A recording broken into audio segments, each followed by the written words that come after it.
A questão é, Deus cura nos dias de hoje?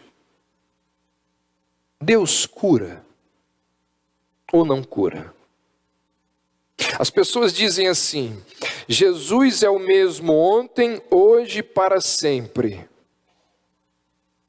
Então nós devemos esperar que Ele cure hoje, assim como Ele curou no passado. Será que é assim mesmo? Preste atenção no seguinte. A primeira cura registrada na Bíblia foi no período de Abraão. Foi ali durante o tempo de Abraão. Isso significa que não existem curas registradas nos primeiros 1.600 anos de história bíblica até o dilúvio. De Abraão até Isaías, que é 2.200 antes de Cristo a 750 antes de Cristo, Abraão a Isaías, existem 20 curas registradas na Bíblia. Ou seja, 1.500 anos e apenas 20 curas catalogadas nas Escrituras. 5 delas do tempo de Jó a Abraão, aquele que é chamado do período patriarcal. 5 nos tempos de Moisés, 2 nos dias de Samuel e 8 de Davi até Isaías. Ou seja, 20 curas em 1.500 anos. Agora preste atenção nisso. De Isaías, 750 a.C., até Jesus, sabem quantas curas existem registradas na Bíblia? Nenhuma. 0. Nada. Durante séculos, as pessoas morriam e não existiam relatos de cura. 750 anos sem ter uma cura. É por isso que quando Jesus aparece,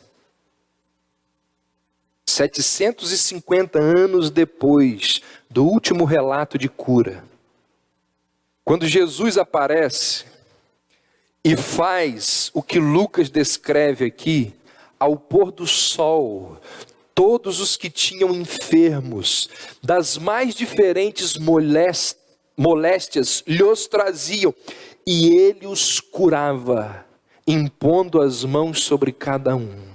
É por isso que quando Jesus faz isso, Mateus vai relatar, lá no capítulo 9, que alguém diz assim, nunca se viu nada parecido em Israel.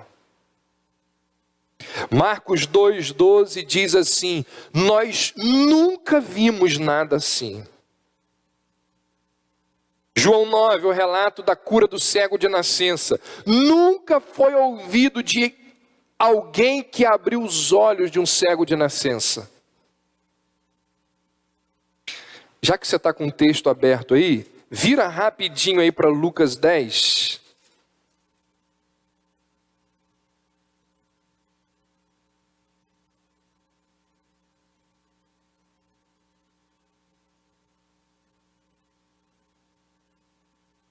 Eu só não anotei a referência aqui, mas está nesse capítulo aí. Jesus diz assim, felizes são os olhos que veem o que vocês veem. Pois eu lhes digo que muitos profetas e reis desejaram ver o que vocês estão vendo, mas não viram, e ouvir o que vocês estão ouvindo, mas não ouviram. Alguém achou o verso aí? Verso 24, está aí, ó. Eu vos afirmo que muitos profetas e reis quiseram ver o que vocês estão vendo e não viram, e ouvir o que vocês ouviram e não ouviram. É muito interessante observar essas estatísticas da palavra de Deus. E é interessante notar que, mesmo nas Escrituras, o dom de cura desapareceu. Mesmo na Bíblia. Por exemplo, Timóteo estava com um problema no estômago. O que Paulo fez? Botou a mão sobre ele para orar, para ele ficar curado? Nada disso. Paulo recomendou que ele tomasse um pouco de vinho para melhorar da dor do estômago. Epafrodito foi visitar Paulo, mandado pela igreja lá dos Filipenses, quase morreu na viagem, ficou gravemente enfermo. Paulo curou Epafrodito? Trófimo, Paulo diz assim: deixei Trófimo, conhece a história? Em que circunstância lá em Mileto? Adoecido.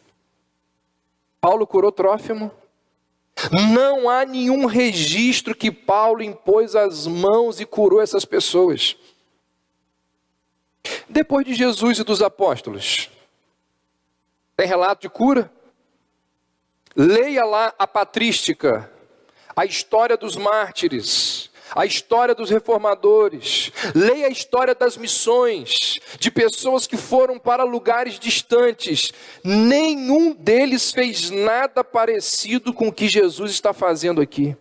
Nunca na história humana houve algo parecido com o que aconteceu nos tempos de Jesus. As curas realizadas por Jesus e pelos apóstolos, elas tinham um único objetivo: validar a mensagem e o mensageiro. Esse era o objetivo das curas. As curas, os milagres precisavam acontecer para que Jesus e os apóstolos tivessem credibilidade. Sabe por quê, gente? Quando Jesus aparece num ambiente, num contexto onde muitas pessoas afirmavam ser o Messias. Antes e depois de Jesus, existiram muitas pessoas que disseram assim: eu sou o Messias. E alguns deles tiveram muito mais seguidores que o filho de José e Maria. Jesus aparece, e quando ele aparece, ele é apenas mais um, no meio de tantos outros que se diziam ser o Messias. Então, como que Jesus iria provar que ele era realmente quem ele afirmava ser? Através de milagres e de curas. Os milagres e as curas nas Escrituras, elas dão autenticidade ao servo de Deus, ao enviado de Deus. E nesse caso aqui, elas estão autenticando a identidade de Jesus. Era preciso mostrar que Deus estava por trás de Cristo e dos apóstolos. Então, o dom de curar, ele foi concedido a Jesus e aos apóstolos num momento especial da história. Ele não permanece. Por isso que nós precisamos, ao tratar de um assunto como esse, fazer diferenciação entre curas que Deus realiza, curas que Deus faz em resposta à oração, e o dom de curar. São coisas distintas, são coisas diferentes, e isso precisa estar muito claro na nossa cabeça. Deus cura hoje? Claro que sim. Claro que sim. Agora, alguém possui o dom de curas, como acontecia ali na época de Jesus e dos apóstolos?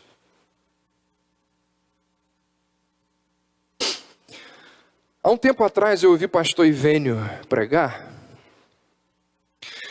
e ele contou de um filho dele que tinha um problema gravíssimo, seríssimo. Contraiu uma doença, tudo que o menino comia tomava, o organismo não retinha. Saía pelas fezes, saía pela urina, e o menino estava ficando raquítico, estava morrendo, não tinha remédio. E durante muito tempo, ele orando, o menino padecendo, sofrendo, a igreja orando, os familiares orando. E pastor Ivênio conta que, um determinado dia, ele muito triste, muito desgastado com a situação, ele ouve uma voz, não algo audível, mas ele sente que Deus fala assim com ele: ore pelo seu filho novamente. Ele orou. E quando ele acabou de orar, ele falou: vamos para o médico. Vamos fazer todos os exames de novo. O menino estava curado. E aí ele falou assim: isso significa que eu tenho o dom de curar? Eu vou chegar na minha igreja e dizer assim: ó, eu orei, meu filho ficou curado, está provado aqui. Agora vocês podem fazer fila aqui que eu vou orar por cada um, porque eu tenho o dom de curar. Deus cura. Mas as pessoas têm o dom de curar?